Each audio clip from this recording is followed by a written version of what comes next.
Kita teruskan pembahasan manasik haji sesuai dengan perjalanan haji kita, insya Allah. Kita ulang sedikit bahwa kita punya rencana, ya, keberangkatan ke sana itu sekitar tanggal 29-30 Juni, yaitu sekitar tanggal 29-30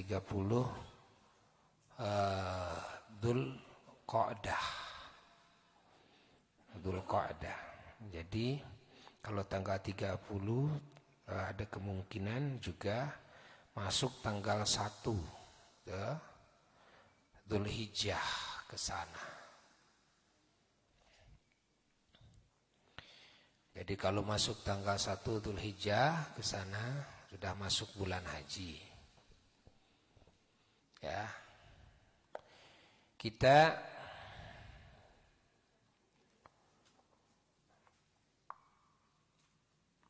akan melaksanakan haji dengan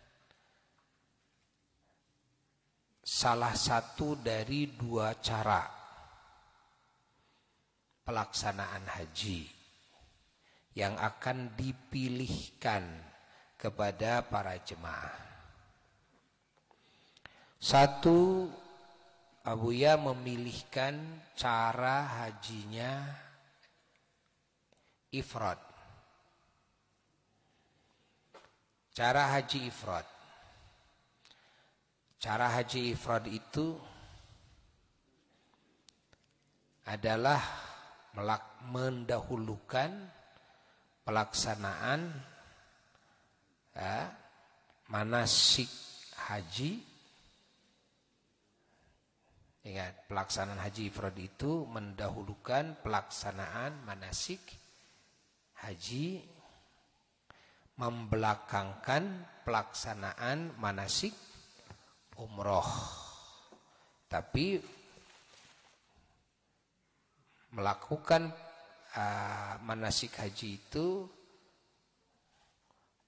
bisa sahnya itu kalau sudah masuk maghrib tanggal 1 Syawal. Maghrib tanggal 1 Syawal.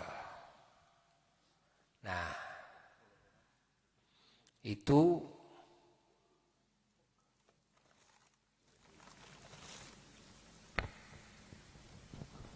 tuh kan.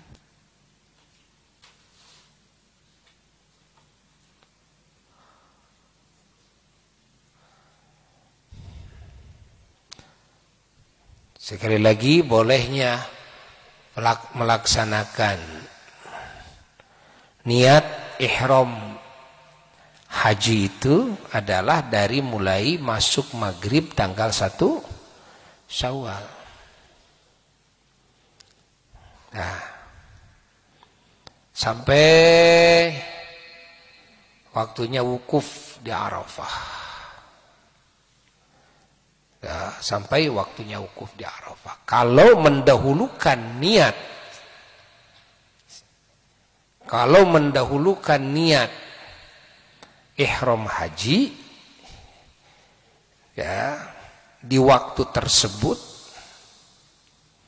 adalah itu hajinya haji ifrad, dan melaksanakan umrohnya setelah selesai melaksanakan haji. Tapi juga pelaksanaan umrohnya itu yang termasuk haji ifrad itu harus masih dalam bulan Dzulhijjah. Tapi kalau sudah masuk Muharram, pelaksanaan umrohnya itu tidak masuk ifrad.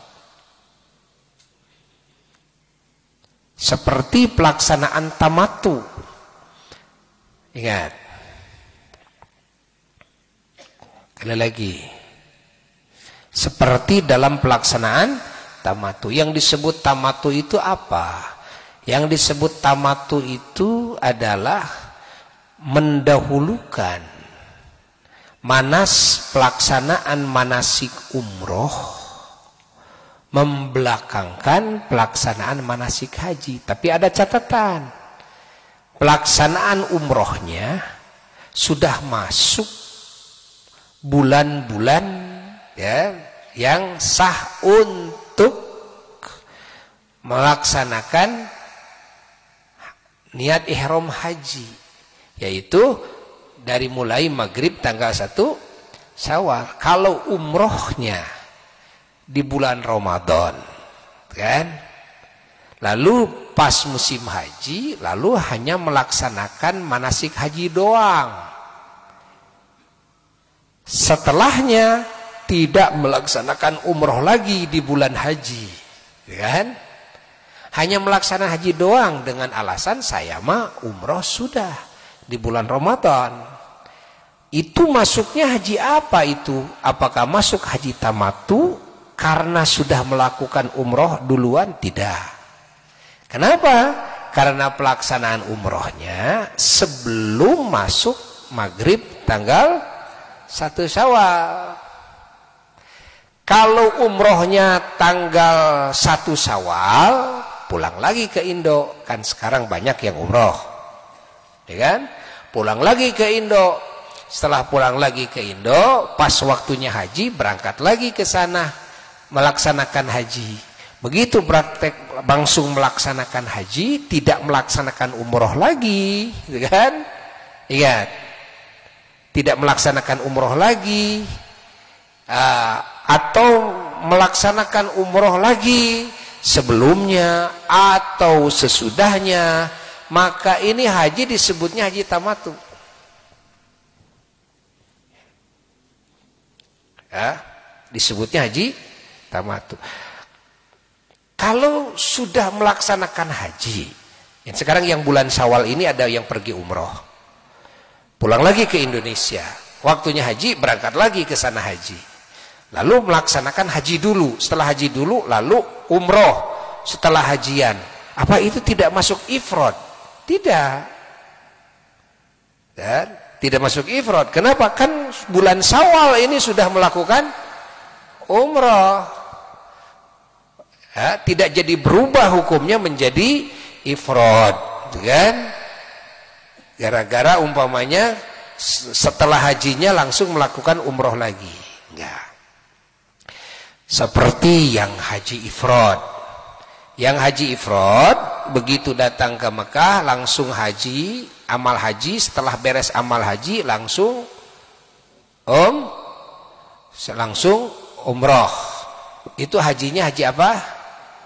Haji ifrad. Tapi di bulan Ramadan pernah umroh kemarin. Ini masuknya kemana? Tetap aja ifrad. Ya. Pahami oleh kita, ya, pahami oleh kita. Jadi patokan ifrad dan tamatu itu, kalau ifrad kan umrohnya sebelum habis bulan Dzulhijjah, setelah melaksanakan amalan hajinya. Kalau tamatu umrohnya setelah masuk tanggal 1 maghrib 1 Syawal, sebelum melaksanakan amal haji. Jika orang melakukan haji tamatu, lalu setelah amalan hajinya nanti lalu melaksanakan umroh lagi, tidak berubah menjadi ifrad. Paham? Sekali lagi, orang yang melaksanakan haji tamattu, yaitu melaksanakan ihram umroh dulu, ya. Setelah itu lalu waktunya haji melaksanakan haji, amal haji. Setelah beres amal haji melaksanakan umroh lagi, kan? Apakah tidak berubah menjadi ifrad? Tidak. Tidak berubah menjadi ifrad, tetap saja tamattu. Apalagi yang melakukan umrohnya sebelum tanggal 1 Syawal di bulan Ramadan dan sebagainya. Paham? Orang yang melakukan umrohnya sebelum tanggal 1 Syawal, lalu pas hajian, lalu melaksanakan haji, ya, apakah itu disebut haji tamattu? Bukan. Setelah haji lalu melaksanakan umroh, maka itu disebut haji apa? Ifrad. Orang yang melaksanakan umrohnya di bulan Syawal lalu kembali lagi ke Indo, tapi melaksanakan umroh di bulan Syawal, setelah itu kembali lagi waktu hajian ke Makkah, lalu melaksanakan haji. Setelah melaksanakan amal haji, melaksanakan amal umroh, itu hajinya maksudnya haji apa? Tetap tamattu, tidak berubah menjadi ifrad. Orang yang melaksanakan amalan haji di bulan haji, setelah itu pas melaksanakan umrohnya tanggal 1 Muharram, ya, tidak di bulan haji, itu masuknya ke haji ifrad? Bukan. Bukan. Dan orang yang melaksanakan umrohnya di bulan Ramadan, lalu pas haji melaksanakan amalan haji doang, tidak melakukan umroh lagi, tidak sebelumnya, tidak sesudahnya, itu haji tamattu bukan? Bukan. Haji ifrad bukan? Bukan. Tapi sah nggak ya yang kayak gitu? Sah. Ingat, sah nggak? Sah. Masuk kepada kriteria rukun Islam yang kelima, masuk. Cuma tidak masuk kepada kriteria ifrad, tidak masuk kepada kriteria tamattu, tidak masuk kepada kriteria qiran. Kalau tamattu ifrad itu emang kriteria apa itu? Kan? Kalau memang yang tadi masuk, yang umrohnya maulid, bulan maulid, orang yang belum pernah pergi haji, dia sudah balik, umpamanya pengen umroh duluan. Nah, berarti dia sudah haji dong setengahnya. Ya, dia sudah haji setengahnya. Tinggal kewajiban dia satu lagi, setengah lagi. Apa? Melaksanakan manasik haji doang. Di bulan haji dia pergi haji, hanya melaksanakan haji doang, maka cukuplah rukun hajinya, rukun Islamnya, cukup rukun Islamnya. Haji umrohnya di bulan maulid. Tapi ini masuk tamattu enggak? Enggak. Atau ada orang yang melaksanakan haji doang, ada kesempatan pergi haji, langsung melakukan haji doang, amal manasik haji doang. Sudah amal manasik haji, pulang lagi dia ke Indonesia, tidak melakukan umroh. Terus di bulan maulid berikutnya, atau 1 tahun lagi setelahnya, atau 2 tahun, 3 tahun, 4 tahun lagi setelahnya, baru melakukan umroh. Umrohnya di bulan maulid umpamanya, ya, sah itu? Sah. Jadilah rukun Islam yang kelima. Pahami? Ya. Jadi pelaksanaan yang disebut munggah haji ke Baitullah dalam rukun Islam yang kelima itu ada 2 pelaksanaan. Satu pelaksanaan amalan haji, itu mah khusus di bulan haji, di bulan Rayagung, Dzulhijjah. Ada pelaksanaan umroh itu bebas di bulan apa saja. Jadi bisa sepotong-sepotong. Bisa dilakukan hajinya doang, umrohnya nanti. Atau umroh duluan, hajinya nanti. Nah, namun ini tidak masuk kepada kriteria yang 3. 1, ifrad. 2, tamattu. 3, qiran. Lalu itu masalah tamatu, kiron dan ifrad untuk apa? Itu untuk mencari keafdolan.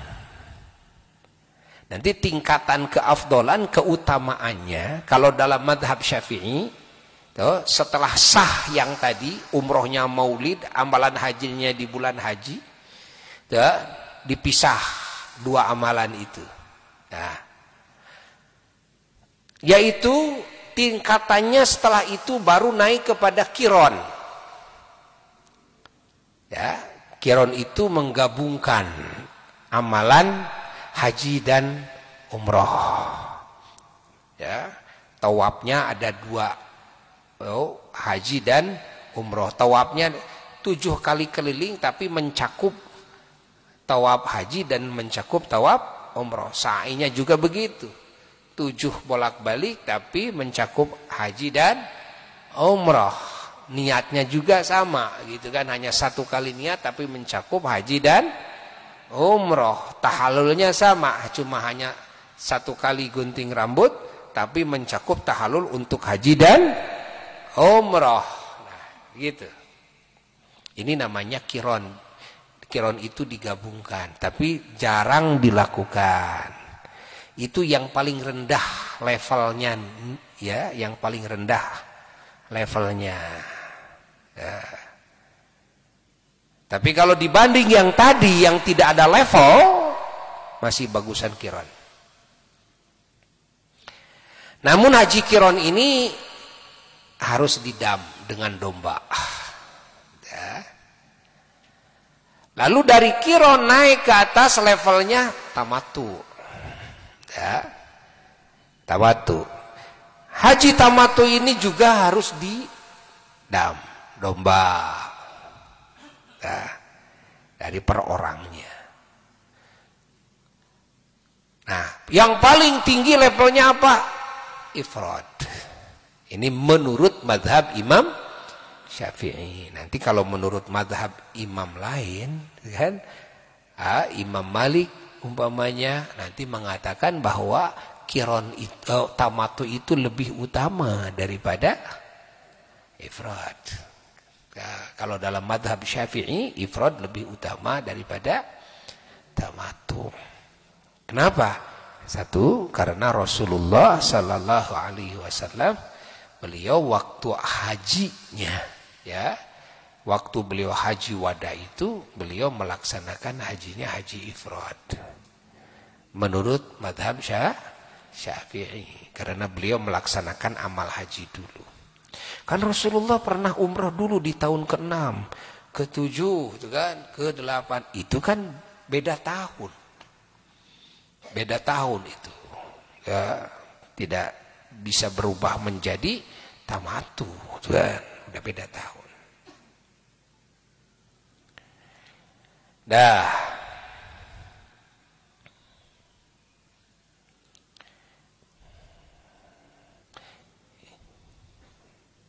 Yang kedua, ada keutamaan haji ifrad. Apa keutamaan haji ifrad? Kalau dalam mazhab Syafi'i tidak ada dam. Jadi yang ada hanya hadiyu saja. Hadiyu. Apa itu hadiyu? Hadiyu itu adalah hadiah kepada fuqara masakin yang ada di tanah haram. Kan? Ini yang dilakukan oleh Rasulullah Sallallahu Alaihi Wasallam. Berapa Rasulullah Sallallahu Alaihi Wasallam menyembelih hadiyunya? 100. Ya, 100 unta. Unta. Coba, ada gak di zaman kita ini orang kaya saja yang kalau melaksanakan hajinya lalu hadiah kepada fakir miskin yang ada di tanah haram dengan 100 unta. Hanya atas nama sendiri pribadinya. Dan ini bukan dam. Maka kalau kita lihat hadis-hadisnya, apa Rasulullah menyembelih unta itu dam atau hadiah? Karena dalam fikih Berbeda antara dam dan hadiyu. Berbeda juga dengan udhiyah, dengan kurban. Kan? Kalau hadiyu tidak menyangkut masalah dam, enggak. Orang yang tidak punya dam juga dia disunnahkan menyembelih domba. Kesempurnaan dalam haji itu walaupun tidak kena dam juga adalah menyembelih domba. Kalau bisa menyembelih unta. Kalau bisa unta itu bukan untuk 7 orang, gitu kan? Untuk saya saja sendiri 1 unta. Kalau bisa saya 100 unta.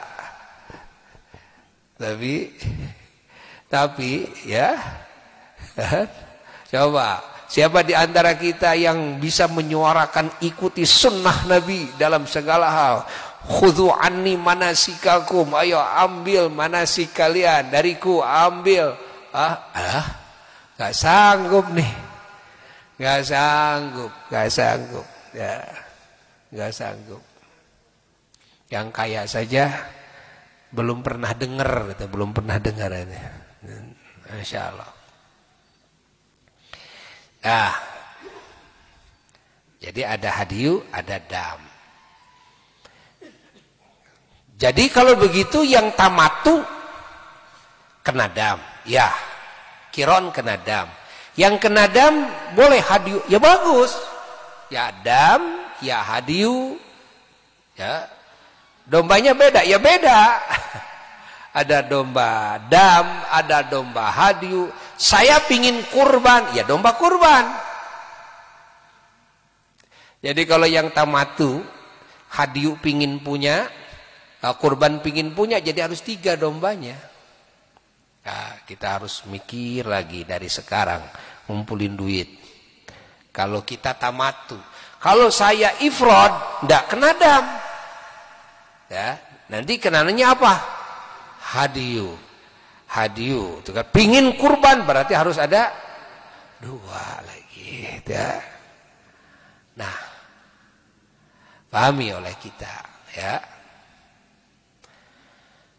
Nah, ifrad lebih utama dari tamatu itu. Yang kedua dari sisi apa? Dari sisi tidak ada dam. Itu. Lalu ada sisi ketiga. Apa? Yaitu galib-galibnya. Orang yang melaksanakan ifrad. Ifrad itu bisa lebih lama daripada tamatu. Masa ihramnya. Dengan lamanya masa ihram, maka akan lebih banyak anugerah yang ia dapat dari Allah. Kan? Jaminan-jaminan dari Allah akan ia dapatkan lebih banyak. Karena orang yang sedang dalam keadaan ihram akan mendapatkan jaminan-jaminan dari Allah. Jaminan diijabah doa, kan? Jaminan diampuni dosa, jaminan mendapatkan pahala-pahala rahmat, warna-warni kebaikan dari Allah Ta'ala. Jadi semakin lama masa ihramnya semakin banyak jaminannya dari Allah. Maka ifrad akan semakin baik, akan semakin afdal, itu kan? Nah, itu sisi ya, keafdalan menurut versi mazhab Imam Syafi'i, ya. Nah, lalu kalau kita ke sana, apakah yang akhir ini kita mungkin tanggal 1 nanti lihat ya, pastinya nanti tanggal berapa take off-nya nanti bisa dilihat dari situ. Nanti datang ke Jeddah hari apa, tanggal berapa, jam berapa, apakah sudah masuk bulan haji atau belum, yaitu bulan Dzulhijjah atau belum. Nanti bisa dihitung dari situ, ya. Nah, jadi kalau saya masih bisa memilih, saya mau ifrad, mau tamattu, boleh memilih.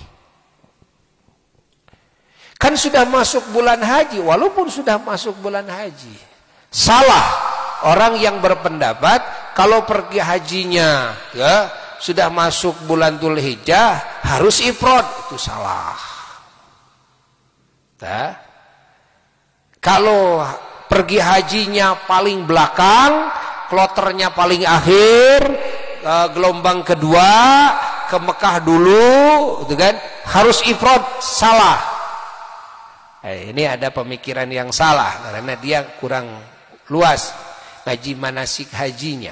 Padahal masih bisa memilih mau ifrad, mau tamattu. Dan di Asy-Syifa dibebaskan. Dari dulu dibebaskan.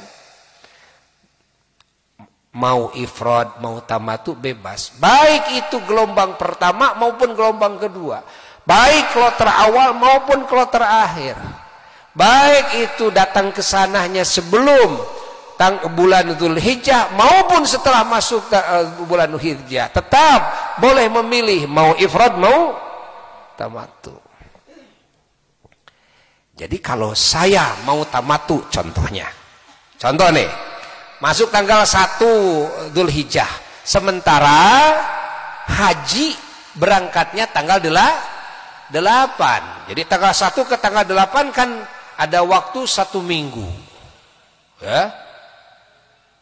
Jadi saya kalau niat tamattu sekarang, niat ihram apa duluan?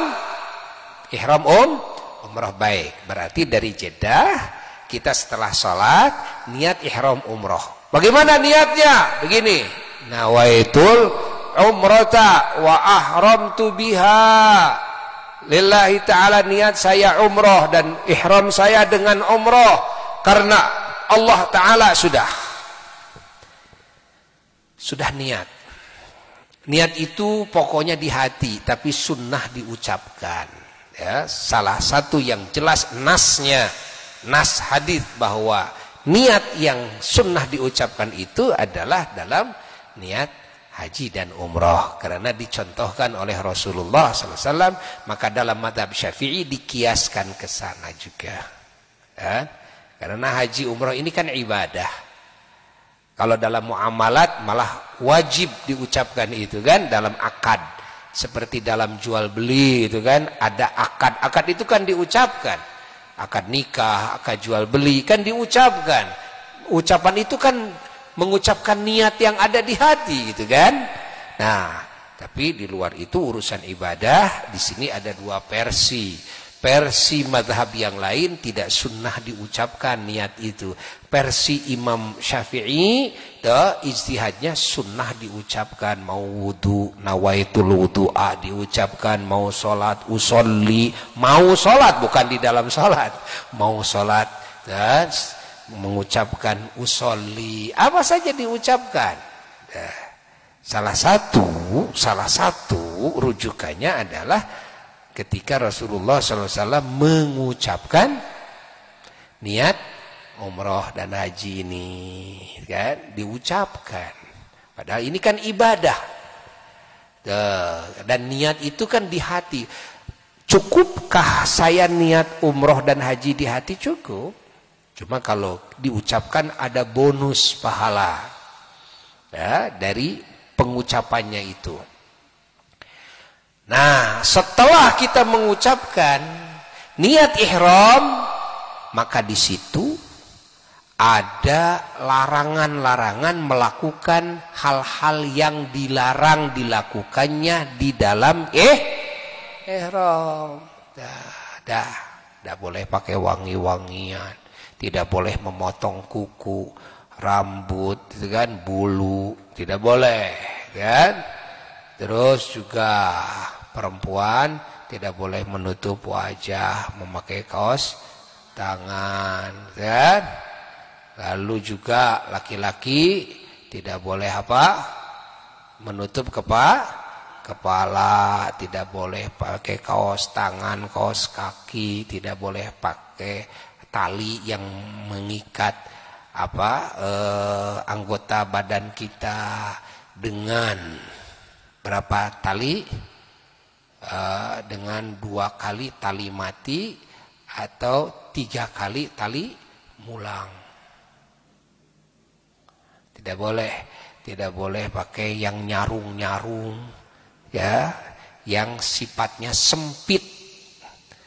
Sempit di badan kita, di anggota badan kita, pakai gelang, karet, ya, pakai jam tangan yang tidak terbuka, tidak terbuka, kan ayat terbuka itu. Ini mah yang nyambung jam tangannya, jangan kecuali cincin dibolehkan, yang sifatnya jari-jari itu boleh ya pakai cincin. Nah, tidak boleh pakai celana, kaos, tidak boleh nih lagi ihram ya. Ya laki-laki nih, kalau perempuan bebas. Ya, jangan sampai perempuan nggak ada yang pakai celana kan. Bebas perempuan mah ya, bebas. Ya. Dah. Perempuan yang nggak boleh itu kan nutup wajah, pakai kaos tangan, itu yang tidak boleh. Lalu juga suami istri tidak boleh berpacaran. Apalagi sampai bersetubuh. Tidak boleh, itu bahayanya besar sekali bersetubuh. Bisa rusak hajinya. Kalau rusak hajinya ya harus didamnya dengan dam unta, ya harus dituntaskan. Hajinya harus mengulang lagi hajinya di tahun berikutnya. Maka harus hati-hati. Saya makan sudah tua Buya. Ya di sana mah mendadak. Yang sudah tua juga, masalah si nenek ini kelihatannya bidadari. Si kakek kelihatannya juga Arjuna kelihatannya. Jadi Masya Allah, tumbuh lagi birahinya. Ditambahkan sering makan nasi. Apa itu? Nasi biryani. Masya Allah. Jadi nggak boleh ada ser-ser, nggak boleh. Pegangan tangan ada ser-ser, nggak boleh. Makanya sama Buya sengaja dikelompokkan. Perempuan dengan perempuan, laki-laki dengan laki-laki, itu kan? Jangan sampai berduaan. Nanti kalau mau ke kamar mandi ya, mau ke WC kan ada kelompok perempuan lagi. Dan sama Buya dibikin tim. Nanti pertemuan berikutnya Buya mau bikin tim. Ada 2 tim yang akan dibikin oleh Buya. Pertama adalah tim relawan-relawati.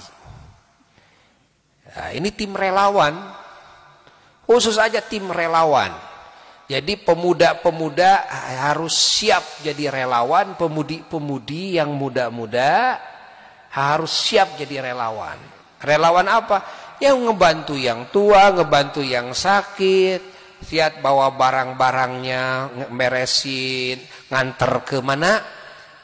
Ke WC, nganter ke mall, nganter ke kemana? Kalau ke mall sih biasanya siap-siap saja, ya, nganter ke dokter, ke sektor dan sebagainya. Tapi pengalaman jadi banyak, pahalanya lebih banyak. Makanya di sini yang masih muda, bukan yang merasa muda, maaf. Ya. Bukan. Jadi Buya tidak menerima yang merasa muda. Ini yang masih muda dan sehat, kuat, ya kan? Dan cinceng. Nah, nih perlu cincengnya gitu kan? Ya, yang gesit. Jadi minta kepada Mang Eka, Mang Arif, Kang Dede, coba dari sekarang yang ini laki-lakinya ada berapa puluh yang mudanya, perempuan ada berapa puluh yang mudanya. Ya, yang mudanya. Ini terutama muda tidak dengan suami. Ini harus prioritas. Prioritas untuk jadi relawati, relawan. Ya. Ya. Yang sama suami juga ya ikut bantulah ya, asal yang masih muda. Ini mengatur makanan. Ada rencana kan sekarang mah 3 kali dibagi makanan itu. Biasanya terjadi suka berebutan, padahal itu enggak usah pakai berebutan karena sudah ada aturannya. Tapi terkadang hak kita sering terambil sama yang lain. Ini tentu harus diuruskan. Barangkali ada yang ngambil dari saudara kita yang di ya yayasan lain dan sebagainya ya. Kita juga tetap harus dengan cara yang baik. Ya, cara yang baik, ditanyakan oleh kita.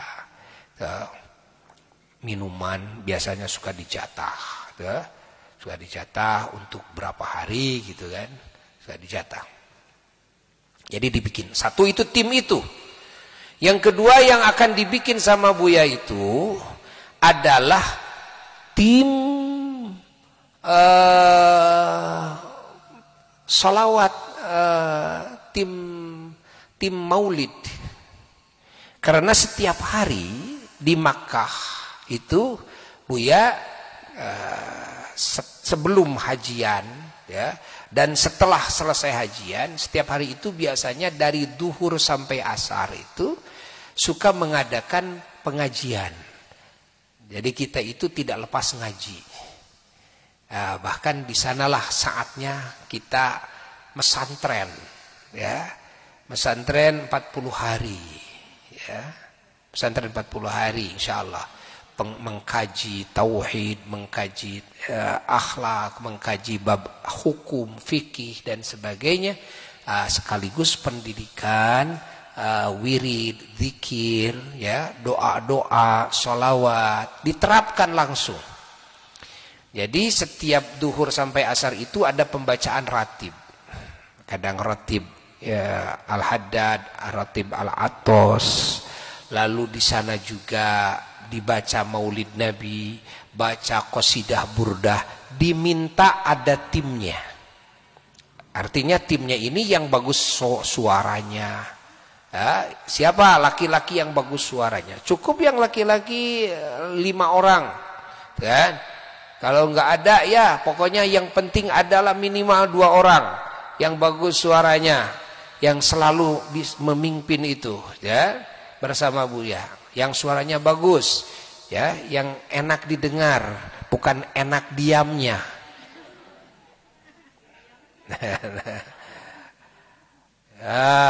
Untuk memimpin wanita juga sama, di kelompok wanita nanti siapa sih yang bagus bacaannya agar ibu-ibu bisa mengikuti yang lainnya, itu kan?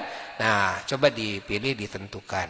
Maaf, yang tadi ya relawan tadi, ada lagi relawan tadi itu tugas. Apa tugasnya? Tugasnya adalah memberitahu, ngeprak-ngeprak di saat ada kegiatan. Itu penting sekali. Penting sekali. Kadang-kadang sudah di WA masih nggak nyangut juga, akhirnya digedor. Gedor pintunya dan itu harus terus keliling. Ini tim yang tadi itu tugasnya diantaranya itu ya, tugasnya juga memperhatikan rombongan, menghitung rombongan ketika kita mau berangkat ziarah itu, dibariskan bariskan atau 4-4 atau berapa barisannya sesuai dengan situasi kondisi tempatnya, areanya. Nah, dibariskan. Rombongan ini ada berapa, rombongan ini berapa, rombongan ini berapa, dicek. Coba perempuan ngecek, laki-laki ngecek. Nah, begitu. Sering terjadi salah ngitung, sudah berangkat, udah selesai. Buya nanya, udah. Yang udah itu yang nggak ngitung. Yang nyahut itu yang nggak ngitung. Berangkat Buya Jarah, sudah berangkat Jarah, ada berita, ternyata ada yang ketinggalan. Akhirnya patemlo-temlo silih polotota. Maneh sana nyebut udah, maneh tadi nyebut udah aja. Makanya Buya dan sering tidak percaya kepada jawaban udah. Sering nggak percaya itu karena sering terjadi itu. Harus dicek benar-benar ya. Yang menjawab udah itu harus dari tim yang betul-betul mengecek ya. Dah. Kembali kepada yang tadi, kita mau ihram umroh dulu umpamanya. Masuk tanggal 1 Dzulhijjah umpamanya, ihram dulu, umroh dulu. Ya. Berangkat dari Jeddah kemana? Ke Mekah. Ke Mekah itu tidak langsung ke Masjidil Haram. Tapi ke Mekah itu ke hotel. Ya. Hotel kita ke Masjidil Haram jaraknya kira-kira 2 kiloan. Ya. 2 kilo sampai 3 kilo lah gitu kan. Wah jauh banget. Enggak jauh, pakai mobil. Namanya mobil sholawat. Mobil sholawat, ya mobil sholawat. Apa arti sholawat? Sholawat itu mobil sholat. Kalau istilah kita sholawat itu baca sholawat.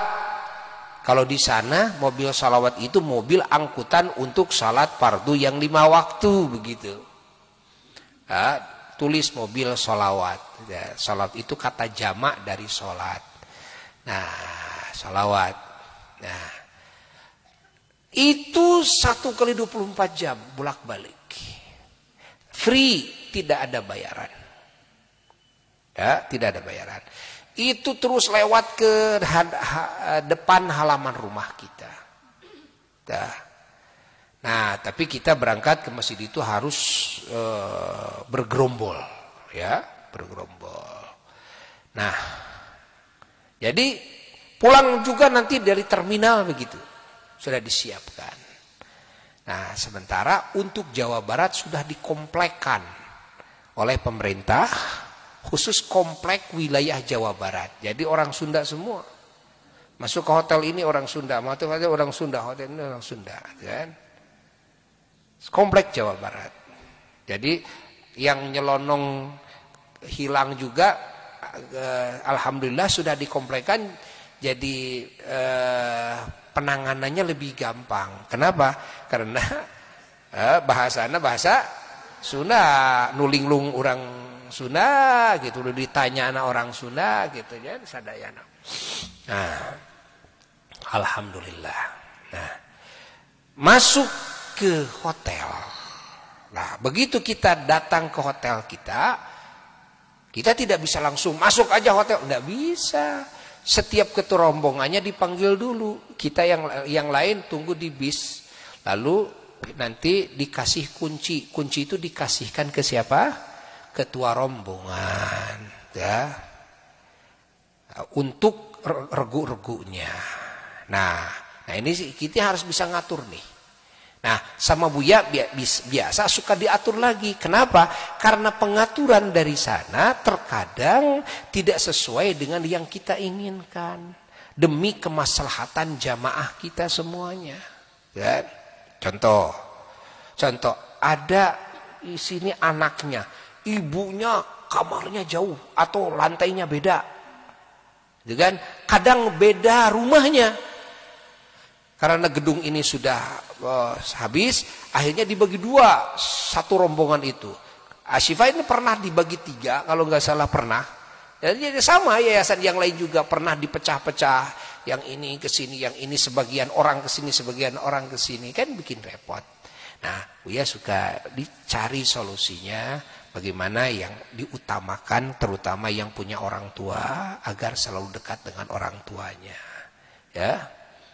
Nah, ini usaha ya, usaha. Ya. Nah, maka nanti diatur lagi di sana, ya. Nanti masuk ke hotel. Sudah masuk hotel, baru kita cek kesehatan. Artinya cek kesehatan bukan sama dokter, sama kita masing-masing. Bagaimana kesehatan kita? Siap gak kita sekarang melaksanakan tawaf. Nah, oh siap. Kalau siap udah. Kalau sudah siap, cek pakaian ihramnya, saling cek. Perempuan relawati mengecek pakaian ihram dari kerudungnya, cek sampai sepatunya, kaos kakinya. Kenapa? Jemaah haji itu kadang-kadang mau berangkat tawaf saja dia sedang ihram tidak pakai kaos kaki. Ya. Dia lupa menset. Ya, harus pakai manset. Ya. Kerudungnya dan sebagainya benar-benar harus dirapiin. Siapa yang merapiin? Yang merapiin tim relawati, merapiin perempuan. Relawan merapiin laki-laki. Ada jemaah haji begitu mau tawaf dia sudah pakai celana, tapi pakai kain ihram, cuma di dalamnya pakai kolor. Ya karena memang lupa lagi gitu kan. Lupa manasik gitu kan. Nah ini harus dicek ya, sama relawan. Jadi relawan ini ngomong, bapak-bapak awas jangan sampai pakai kolor gitu. Pakai saja cangcut khusus untuk ihram. Apa sih cangcut untuk ihram? Sekarang mah banyak pampers laki-laki ya yang diperepet. Itu boleh. Iya. Kalau perempuan mah gak usah yang diperepet-perepet, yang dicelanakan juga gak apa-apa. Pakai pampers, kan banyak enak langsung diperepet gitu, enak. Hah? Iya. Jadi kalau bapak-bapak ya daripada pakai ini mah kan ya jadi susah lagi lah gitu kan. Harus ngaput lagi, beli banyak. Ya, beli banyak. Pampers laki-laki kan yang ukuran Abah Dedi aja ada kok. Ada. Tapi jangan yang dicelanakan, diperepetkan gitu kan. Boleh itu mah boleh. Nah, terus ya. Berangkatlah kita ke Masjidil Haram, naik bis rombongan. Nanti harus ada pengawalan. Kadang-kadang bis itu kan penuh, bukan jemaah kita aja. Kadang-kadang berebut. Asyifa dari 100 orang hanya ke bawah 30 dalam satu bis. Nanti tunggu kamu di sana. Di mana tunggunya? Nanti ditempatkan tunggu di di terminal umpamanya. Menunggu yang kedua, menunggu yang ketiga. Nanti setiap grup itu harus ada pemuda yang memang ya dia bisa ngatur lah gitu kan, bisa memperhatikan gitu, harus ada itu. Nah, jadi jangan menunggu bis yang kosong, jangan, susah menunggu bis kosong. Kalau memang kebetulan ada, marhaba ahlan wa sahlan. Tapi kalau tidak ada itu kan udah, ini kurang 10 masuk 10, tunggu di sana. Ini bis ini ada kosong, umpamanya 20 masuk 20. Tapi harus ada pemuda yang memang bisa memperhatikan, nanti di sana nunggu, gitu kan? Paham? Masuk, nanti begitu sudah datang ke sana, kita sudah merasa yakin punya wudu semuanya, baru setelah itu mau masuk masjid, cuci dulu sendal. Loh, kok dicuci? Mau dibawa tawaf.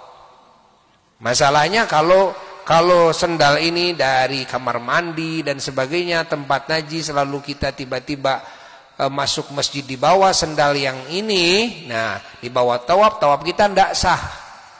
Kalau tawafnya tidak sah, maka sa'i sampai gunting rambutnya dianggap tidak sah. Nanti kena dam nanti gunting rambutnya karena belum waktunya gunting rambut, kan? Harus diulangi lagi tawafnya. Tapi kalau sandalnya sudah dicuci, kan? Masukkan ke mana? Ke kresek, harus selalu bawa kresek kita, masukkan ke kantong. Ya. Lalu kita tawaf aman. Kita tawaf aman. Sendal dibawa terus. Lalu kita masuk masjid, ya. Lalu niat i'tikaf di masjid, baca salawat kepada Rasulullah SAW dan salam kepada beliau, berdoa. Lalu ketika dekat ke Ka'bah, melihat Ka'bah, berdoa di depan Ka'bah sejenak, lalu kita tawaf berjamaah. Ya, tawaf berjamaah keliling, ya. Biasanya sama Buya berjamaah bareng. Nah, mudah-mudahan Buya bisa doakan, bisa melayaninya dengan baik, menemani dengan baik, mendidik dengan baik, mentarbiyah dengan baik. Doakan oleh semuanya, Buyanya sehat, ya. Doakan, ya. Lalu kita keliling, berapa keliling? 7 keliling. Setelah 7 keliling tawaf, terus kita sholat sunnah dulu 2 rakaat. Cari tempat, kalau musim haji wah penuh, cari tempat yang kira-kira bisa kita melakukan tawaf, melakukan sholat sunnah. Sholat sunnah itu ndak usah di dalam, ndak usah. Kalau di dalam wilayah tawafnya ndak bisa, mundur juga ndak bisa, ndak apa-apa, di tempat sa'i juga. Tawaf, sholat sunnah tawaf itu bebas di mana saja. Ingat, bebas di mana saja.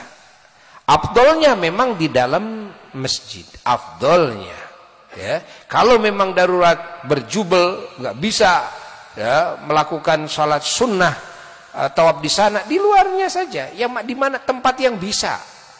Setelah sholat sunnah, cepat kita sholatnya dipercepat, tidak boleh lambat-lambat. Langsung kita berangkat lagi menuju tempat sa'i. Kemana yang dituju pertama? Ke Safa. Masuk Safa, kita terlalu sa'i. Safa, Marwah, Marwah, Safa, Safa, Marwah. Berapa balik? 7 balik. Pertamanya dari mana? Safa. Terakhirnya di mana? Di Marwah. Ya. Safa, Marwah 1 kali. Marwah, Safa kedua. Safa, Marwah, Marwah, Safa, Safa, Marwah, Marwah, Safa, Safa, Marwah 7. Dah. Kalau terjadi batal wudu di tengah-tengah tawaf, nggak usah panik, wudu dulu. Di sekarang mah ada tempat wudu di dalam masjid, Masjidil Haram. Kalau tempat kecil nggak ada kan di masjid, ya. Cuma tempat wudu ada. Nanti dikondisikan, diatur. Nah, tim relawan ini juga bertugas untuk menjajab yang batal wudu mau wudu, kan? Lalu nanti dijajab lagi tawafnya, jajab. Nanti ditunggu sama Buya. Ini umpamanya baru 3 kali keliling, udah batal, kentut umpamanya. Lalu wudu, setelah wudu jajab sama relawati, kan? Antar namatin lagi, nggak usah diulang lagi. Sudah 3 kali setengah, ya udah. Nanti pokoknya yang setengahnya utamanya ini diulangi dari pertama, dari Hajar Aswad lagi, ya, dari Hajar Aswad lagi, itu utamanya. Jadi tinggal nambahin berapa? 4 lagi. Tinggal nambahin 4 lagi gitu kan. Nah, setelah itu selesaikan sholat sunnah, nanti ditunggu. Dah. Jadi harus ada timnya. Ya. Terus WA harus selalu jalan, diusahakan. WA harus selalu jalan, karena untuk menanyakan informasi, gitu kan. Nanti digrupkan sama Buya, khusus grup haji di sana, bukan grup haji di sini. Grup haji di sana dibikin lagi grup baru oleh Buya. Ya, nomornya kan mungkin nomor sini, mungkin nomor sana. Mungkin nomor sini nanti bisa didaftarkan, ya. Nah, dah beres sa'i, lalu apa? Gunting rambut. Ini kan umroh. Mendahulukan umroh, ya. Gunting rambut boleh dengan saya sendiri, boleh. Gunting rambut sendiri boleh, asal 3 lembar aja, ya. Tapi afdolnya diguntingin sama orang lain. Afdolnya itu keafdolan, bukan kesahan, Tolong sama teman, tolong guntingin rambut saya, gunting, kan? Rambutnya. Nah, laki-laki juga begitu, ya. Diguntingin sama temannya sambil mengucapkan Bismillah ya Allahu Akbar. Bismillah ya Allahu Akbar. Yang penting 3 rambut walaupun 1 kali trek, udah 3, ya udah 1 kali sah. Yang penting sudah ke sikat berapa? Sudah ke gunting 3 lembar. Bukan harus cetrek, bukan. Kalau memang 1 lembar ya harus begitu. 1 lembar cetrek, 1 lembar cetrek. Iya. Nah, yang penting 3 lembar. Ya. Kalau lebih tidak apa-apa, lebih. Bahkan bagi laki-laki disunahkan digundul. Disunahkan digundul, itu bagi laki-laki. Ya. Boya aja kan ini panjang gara-gara belum ke sana.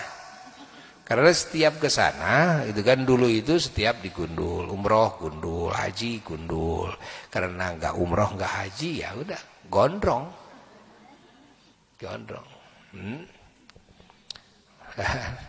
Terus, nah setelah gunting rambut berarti rukun Islam yang disebut pelaksanaan haji itu sudah selesai sepotong. Nah, baru haji kecil, sepotong umroh, tinggal pelaksanaan apa? Tinggal pelaksanaan haji. Nah, paham? Paham tidak? Nah, ini pelaksanaan haji tamat. Lalu masih ada waktu Buya dari umroh ini ke haji, kan tanggal 8 berangkatnya ke Arafah. Masih ada waktu, bolehkah saya umroh lagi? Boleh. Umroh lagi, tidak masalah. Awas ini, karena ada pendapat ya yang mengatakan tidak boleh umroh lagi kecuali setelah hajian. Kalau umroh lagi, didam lagi, enggak, itu pendapat yang salah ada. Tidak. Ya, dalam mazhab Syafi'i dibolehkan setelah umroh, umroh lagi, tidak ada dam lagi umroh kedua. Umroh sunnahnya tidak ada dalam dam lagi. Umroh kedua, umroh ketiga, keempat. Lalu setelah itu haji, gitu kan? Setelah haji ada waktu lagi longgar, umroh lagi, umroh tidak berubah menjadi ifrad dan tidak ada dam lagi, nggak ada. Catat oleh kita, nggak ada dam lagi. Nah, kecuali kalau dalam ihramnya melakukan kesalahan yang harus didam, itu lain lagi. Ya, ini yang menyangkut dengan dam tamatu. Wajib dam itu hanya 1 kali saja, dam tamatu. Kalau dam kesalahan ya sesuai kesalahannya. Kalau tidak melakukan kesalahan, tidak ada dam sama sekali. La domba, wala beras, kan? Tapi kalau ya, melakukan kesalahan, kesalahannya banyak ya banyak. Ya, bisa-bisa kesalahan itu tadi dengan apa damnya? Unta. Maka apa sih yang dilarang?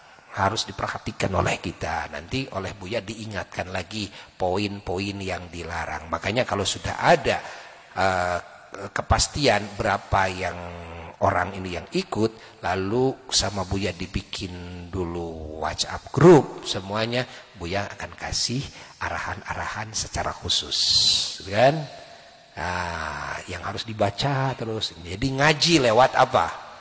Lewat WA ngaji, atau mungkin pakai suara, pakai apa namanya sekarang mah? Voice note, itu kan.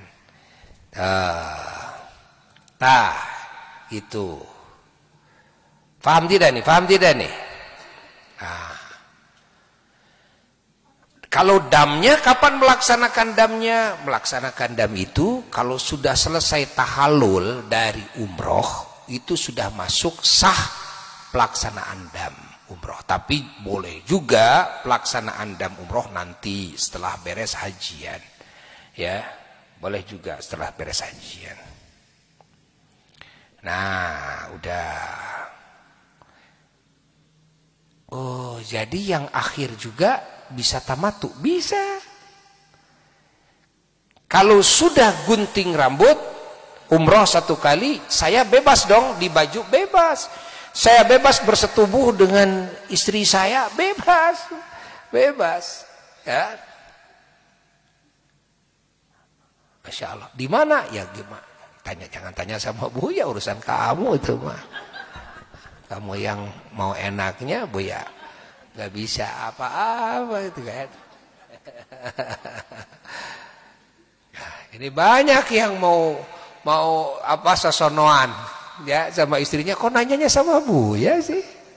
Ya, cari aja sendiri itu kan. Itu kan enak di lu, nggak enak di gua itu kan.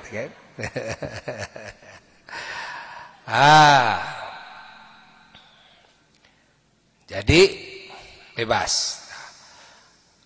Nah, jadi Buya suka lihat situasi. Nanti diisi dengan apa, kan? Kekosongan waktu diisi dengan apa.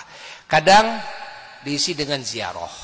Karena ziarah yang Buya jalankan itu di Asyifa itu banyak yang diziarahi sambil kita bedah sejarah, kita ngambil barokah dari bekas-bekasnya Rasulullah sallallahu alaihi wasallam, dari jejak-jejak Rasul. Jadi ke sana itu juga menelusuri jejak Rasul. Jejak Rasul ini begini, ceritanya begini, ini begini, ceritanya begini, terus gitu kan. Jadi dalam 40 hari itu tidak terasa. Masih kurang ternyata, karena masih banyak tempat yang harus kita kunjungi, nggak ada waktunya. Nggak keburu, kan? Belum dengan program umroh yang banyak. Program umrohnya. Karena mumpung di sana, gitu kan. Daripada duduk, ngelamun lagi. Duit kagak punya. Akhirnya pingin pulang nggak bisa.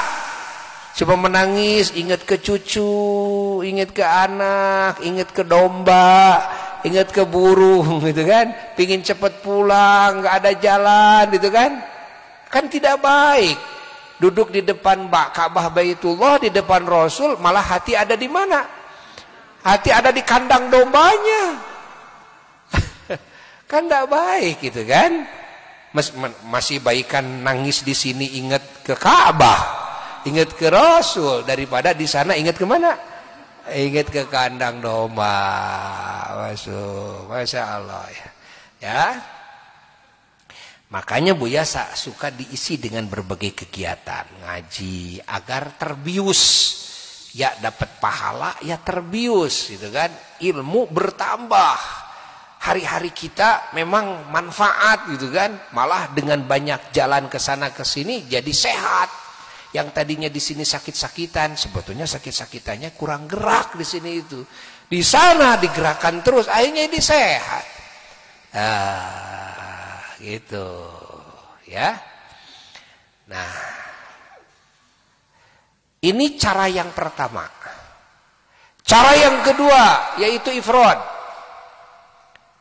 Di Jeddah setelah sholat sunat ihram niatnya pelaksanaan haji. Nanti dipisah sama Buya. Siapa yang mau tamattu? Nah, bisa sebelah sini. Pimpin dulu sama Buya. Udah pimpin, bisa, jangan ikut-ikutan. Siapa yang mau ifrad? Bisa sebelah sini. Ayo dipimpin niatnya.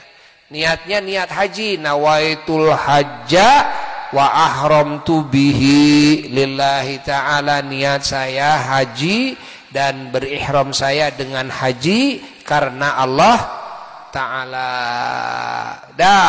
Jadi yang niat haji jangan sampai merubah, saya emang nggak akan jadi, mau tamatu saja, nggak boleh. Namanya cak.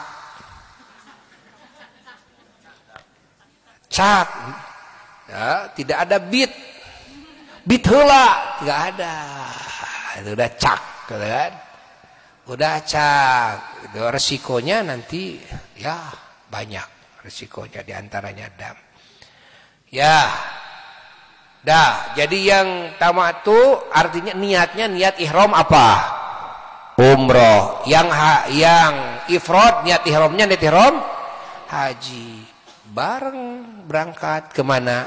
Ke Makkah. Sudah dapat hotel, lalu bareng berangkat masuk ke Masjidil Haram. Loh, yang ifrad juga? Iya, tapi beda. Kalau yang tamattu naon tawafnya tawaf umroh. Kalau yang haji tawafnya tawaf kudum. Itu kan poho deui kan? Udah 2 tahun. Jadi yang tawaf haji, yang ihram haji, nah ketika bareng ke Masjidil Haram, tawafnya tawaf apa? Kudum. Apa kudum? Selamat datang. Kudum itu datang. Bahasa Arabnya datang itu kudum. Jadi tawaf selamat datang. Penghormatan kepada Baitullah, kan? Lapor. Begitu masuk pertama kali lapor, ya, dengan apa? Dengan tawaf. Saya menghadap engkau. Ya, langsung melaksanakan tawaf. Inilah keunggulan ifrad, dan karena tamattu nggak ada istilah tawaf kudum, nggak akan kenal tawaf kudum yang tamattu itu. Ya, karena nggak ada tawaf kudum di tamattu. Kalau di ifrad kan ada. Ya. Hukumnya sunnah. Hukumnya bisa berbarengan, bareng. Nah, setelah tawaf kudum, tulis salat, terus salat sunat tawaf, bareng-bareng nih dengan yang tamattu ini bareng kan? Lalu sa'i. Yang tamattu sa'inya sa'i umroh. Kalau yang ifrad sa'inya sa'i haji, rukun haji. Lah, kalau sa'inya didahulukan, nanti kalau setelah tawaf ifadah ndak sa'i lagi, ya enggak. Dan memang afdolnya didahulukan. Jadi bareng. Dan yang melaksanakan ifrad dan melaksanakan tamattu itu bareng.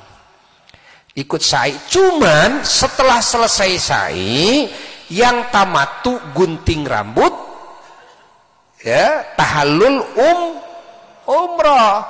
Yang ifrad tidak ada gunting rambut. Kenapa? Belum waktunya. Belum waktunya. Karena waktu gunting rambut bagi yang ifrad itu nanti setelah melompar jamroh Aqobah, setelah nginap di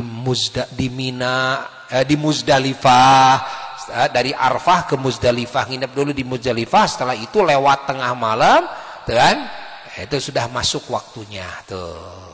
Lalu melontar dulu jamroh Aqobah, setelah melontarnya Aqobah baru gunting rambut. Di sana gunting rambutnya.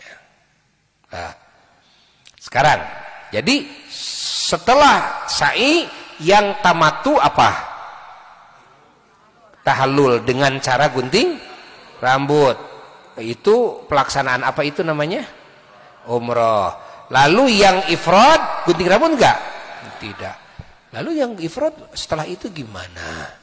Setelah itu tetap menjaga ihramnya, jangan sampai melakukan hal yang diharamkan dalam ihram. Sampai kapan ya? Sampai selesai melaksanakan wukuf di Arafah, sampai ke Muzdalifah, sampai melontar jamroh Aqobah, barulah gunting rambut di situ. Jadi berapa hari?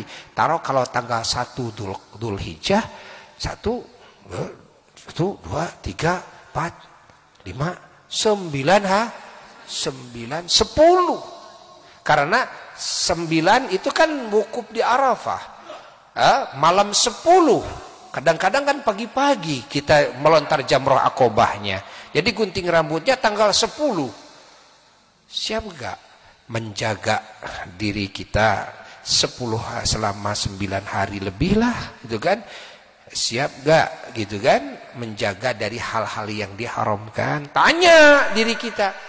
Saya mah siap-siap saja. Ya kalau siap silakan monggo. Saya mah suka gak kuat gegetret, buat gatel gitu, gak kuat. Jadi aduh saya resikonya besar nih, agak alergi gitu kan.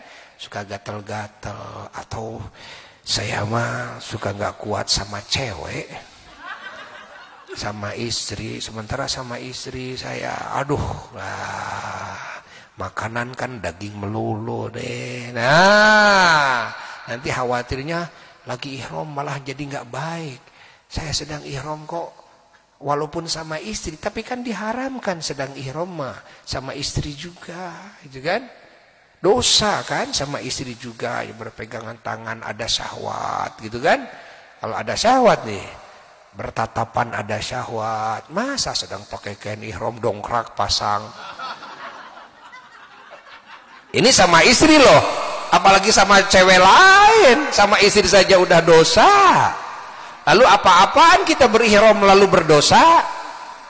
Sementara ingat, yang disebut haji yang makbul itu, ya, yang diterima itu adalah yang terjaga dari haram, dari maksiat, dari dosa. Bukan hanya bisa melaksanakan rukunnya, wajibnya saja, tapi juga ini tanyanya masing-masing, diri masing.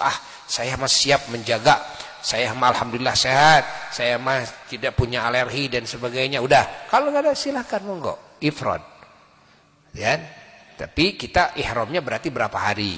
Ya, 9 ke 10. Kalau tanggal 1 nih, kalau masuk tanggal 2 berarti semakin mengurang. Faham tidak? Saya mah nggak akan sanggup kayaknya, daripada nanti saya, gitu kan? Ya karena saya tahu terhadap diri saya, yang lebih tahu saya adalah saya, gitu kan? Ya udah, saya mau tamattu saja. Walaupun tanggal 1, tanggal 2 Dzulhijjah lebih baik tamattu. Kalau memang situasi, kondisi kita ternyata tidak memungkinkan ifrad, dalam arti kan diantaranya yang menjadi alasan takut kita melakukan dosa lagi sedang ihram. Kalau kelamaan ihram, kitanya bukan orang yang istiqomah, kitanya bukan orang yang terjaga, tidak biasa menjaga mata, menjaga hati, menjaga anggota ini daripada maksiat. Nah, ini kan berbahaya. Ini kembali kepada orangnya masing-masing. Ya, maka silakan monggo tamattu. Walaupun tanggal 2, tanggal 3 tamattu. Ya, paham? Kartos ente. Nah, gitu. Tapi kalau tamattu dan ifrad, contoh, suami saya ifrad, istri saya tamattu. Bisa enggak? Bisa saja. Namun, ada namunnya. Namunnya, tuh, itu masalahnya kalau istrinya ifrad umpamanya, suaminya tamattu, lalu habis ihram suami pingin sama istrinya kan, ya minimal pingin pegang kek, pingin meluk kek, ya kan? Gimana coba? Kan kasihan suaminya, bukan kasihan istri, kasihan suaminya. Makanya harus satu setel. Kalau suami istri harus satu setel, kan? Suami tamattu, istri tamattu. Bukan berarti tidak sah suami ifrad, perempuan tamattu, sah-sah saja. Namun lihat resikonya, kan? Resikonya. Nanti khawatirnya begitu. Kalau mama ifrad, papa tamattu, habis tahallul papa apa kerjaan? Biasanya kan papa ngerjain mama. Gitu, kan? Iya enggak? Gitu. Kalau memang laki-laki kita sendiri enggak sama istri, itu kan lain lagi urusannya. Atau perempuan enggak sama suaminya, artinya tidak terbebas dari hal itu. Paling dari sisi lain. Sisi lain itu tadi seperti yang punya masalah di kulitnya, punya masalah di kepalanya, suka gatal, itu kan? Otomatis nih. Nah, apalagi panas umpamanya, itunya musimnya, waduh, keringat segala macam itu menantang tuh, gatal tuh. Dingin juga suka gatal kok. Karena air yang digunakan di sana itu air laut yang ditawarkan, ya. Air laut yang ditawarkan. Tuh. Nanti pelaksanaan haji umroh yang tamattu yang ifrad bisa bareng nggak? Ada titik bareng. Contoh, yang tamattu tadi gunting rambut udah kan? Yang ifrad gunting rambut nggak? Tidak. Lalu yang ifrad nggak bisa ikut umroh, nggak bisa lagi, nggak bisa nambah umroh, nggak boleh memasukkan umroh dalam ruang amal haji, nggak boleh, kan? Lalu kalau tawaf sunnah bisa, jadi kerjaannya tawaf sunnah aja yang ifrad itu, kan? Bisa. Tapi sa'i nggak bisa, karena nggak ada sa'i sunnah, ya, nggak bisa. Hanya tawaf sunnah saja, banyak baca Quran, banyak wirid dan sebagainya, itu kan? Nah, ini kerjaan yang ifrad. Yang tamattu, dan saya mau ngambil kecukupan umroh 1 kali saja, boleh, dan bisa. Jadi bebas setelah itu sampai waktunya hajian. Mau umroh lagi, nanti kan diprogram sama Buya. Mau umroh lagi, boleh. Ya, umroh. Pas nanti waktu hajian biasanya bis sholawat itu diberhentikan dari tanggal 6 biasanya. Ya. Tanggal 6 tuh sudah diberhentikan. Tidak ada yang bisa menarik bis itu ke Masjidil Haram. Ya, jadi kalau ke Masjidil Haram jalan kaki. Kalau tidak juga yang lainnya ya ada yang pakai mobil khusus, sedan dan sebagainya kalau mau ke masjid nih, karena mobil sholawat diberhentikan. Gunanya untuk mengistirahatkan. Nanti ada himbauan istirahat selama 2 hari menjelang ke Mina, Armina, gitu kan. Nah, tanggal 8 Rayagung, Dzulhijjah. Nah, ini kan diberangkatkan ke mana? Ke Arafah. Yang haji ifrad tidak usah pakai niat-niat lagi, tinggal berangkat saja. Gak usah pakai niat lagi, gak usah, tinggal berangkat saja. Naik bis yang haji ifrad mah, kan? Ingat, ke Arafah. Tapi yang haji tamattu ini dia harus memulai lagi. Mandi, mau ihram di hotel kita, lalu pakai wangi-wangian, lalu pakai kain ihram, lalu sholat sunnah 2 rakaat di hotel. Sholat sunnah 2 rakaat, sholat sunnah apa? Mau ihram apa? Ihram haji setelah sholat sunat. Nah, ingat, lalu niat ihram haji di hotel atau di serambi hotel sebelum naik bis. Dipimpin nanti sama Buya, ya, insya Allah. Beres sholat, lalu niat bersama-sama, nawaitul hajja wa ahramtu bihi lillahi ta'ala. Ini khusus yang tamattu saja. Kalau yang ifrad enggak ada niat lagi, naik bis sudah wis. Kan? Paham Ibu? Oh gitu. Jadi bergabung lagi dalam satu amalan yang sama. Haji. Jadi yang tamattu juga sudah masuk haji sekarang mah seperti yang ifrad. Lalu berangkatlah ke Arafah. Nginep semalam di Arafah di tenda, dikasih makan segala macam, kan? Lalu setelah itu nunggu besoknya tanggal 9, ya, itu kan ada kewajiban wukuf tanggal 9 itu. Rukun haji yang paling utama itu kan wukuf, ya. Nah, kira-kira jam 9 pagi, ya, mandi semuanya. Sedang ihram. Ya, kan ini sedang ihram. Mandi apa? Mandi yang disunnahkan mau melaksanakan wukuf. Ini memang mandi sunnah. Ya, ingat. Tapi tidak pakai sabun, kan? Tidak pakai sabun wangi maksudnya. Nggak pakai. Kalau sabun yang tidak wangi nanti dibawa ke Arafah. Tidak pakai sampo. menggosok-gosoknya juga tidak keras-keras, pelan, kan? Pelan. Nah, ini masalahnya Buya, rambut saya sering berjatuhan. Ya, kalau kena shower saja, air saja berjatuhan. Itu adalah rambut mati namanya. Jangan khawatir, tidak ada dam. Seperti lagi tidur, bangun tidur, kok di kerudung, di bantal banyak rambut. Jangan khawatir. Yang didam itu ketika ada usaha kita, garuk-garuk, gitu kan.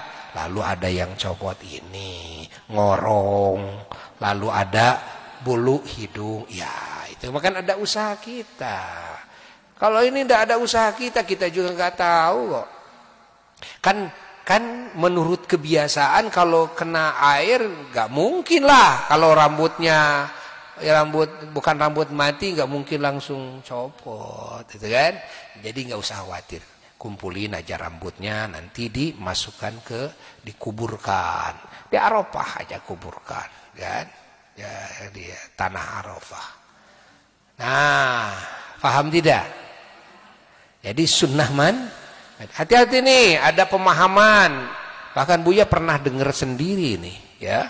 Ada yang menerangkan bahwa tidak ada mandi di Arafah setelah niat ihram, tidak boleh mandi nih.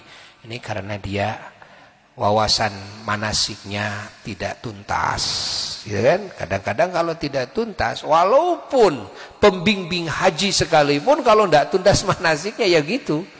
Akhirnya memberikan pemahaman sama jamaah dengan pemahaman yang tidak benar. Ya. Ingat, mandi ketika mau wukuf di Arafah itu disunnahkan berdasarkan hadis Nabi. Ada contohnya dari Nabi. Kan, ingat, berdasarkan hadis. Ya, disunnahkan. Ya, disunnahkan mandi. Paham? Jadi dibuka dong kain ihram, dibuka, baju ya dibuka. Ya. Nah, kan nggak boleh membuka. Nah, itu yang tadi salah paham itu, tidak boleh membuka pakaian ihram. Kalau sudah niat ihram itu salah. Boleh membuka, boleh mengganti baju dengan baju baru, ganti kerudung dengan kerudung baru, kain ihram baru. Boleh. Dalam keadaan ihram. Tidak ada adab, tidak ada. Paham? Kahartos ente. Lalu setelah itu menunggu waktunya wukuf. Waktunya wukuf di Arafah kapan? Ya dari mulai zuhur. Sampai kapan itu masa panjangnya masa wukuf? Sampai subuh tanggal 10 Dzulhijjah. Tapi wukuf itu cukup hanya sesaat saja. 5 menit saja di Arafah. Asal ada dalam waktu antara duhur tanggal 9 dan antara subuh tanggal 10. Dan sah. Saya datang ke Arafahnya jam 3 waktu sahur tanggal 10. Hanya 10 menit saya di Arafah, lalu saya berangkat ke Muzdalifah. Di Muzdalifah hanya 5 menit saya duduk di sana, berangkat ke Mina. Sah. Ngambil cuma malamnya saja. Saya setelah masuk duhur, saya lalu sholat. Sudah sholat duhur, saya keluar dari Arafah. Waktu sholat kan? Cukup untuk wukuf. Lalu berangkat. Mau berangkat kemana? Saya mau ke Mekah dulu. Ada barang ketinggalan, umpamanya. Tanggal 9 nih. Sudah wukuf di Arafah. Udah, tadi pas sholat duhur aja saya di Arafah, udah, lalu saya ke Mekah lagi. Lalu tengah malam, saya jam 2 umpamanya, saya menuju ke Muzdalifah pakai motor. Masuk ke Muzdalifah, gitu kan? Nah, saya cari-cari batu, udah berangkat lagi saat itu juga. Kan sudah cukup waktunya nginap di Muzdalifah. Nginap di Muzdalifah itu adalah malam 10 dari mulai tengah sampai subuh itu masa nginap. Ya, masa nginap di mana? Tapi tidak lama di Musdalifah juga nginapnya. Walaupun 5 menit jadi, walaupun cuma duduk di bis aja jadi, nggak turun dulu jadi, nggak ngambil batu di Musdalifah. Sunnah ngambil batu itu di Musdalifah itu. Ngambil batu di mana saja boleh, boleh. Paham? Lalu berangkat ke Mina. Sah saja. Jadi wukuf di Arafah itu hanya 5 menit sah. Mau siangnya, mau malamnya sah. Gitu kan? Asal jangan sebelum duhur tanggal 9, jangan setelah subuh tanggal 10. Itu patokannya. You understand? Are you nunutan?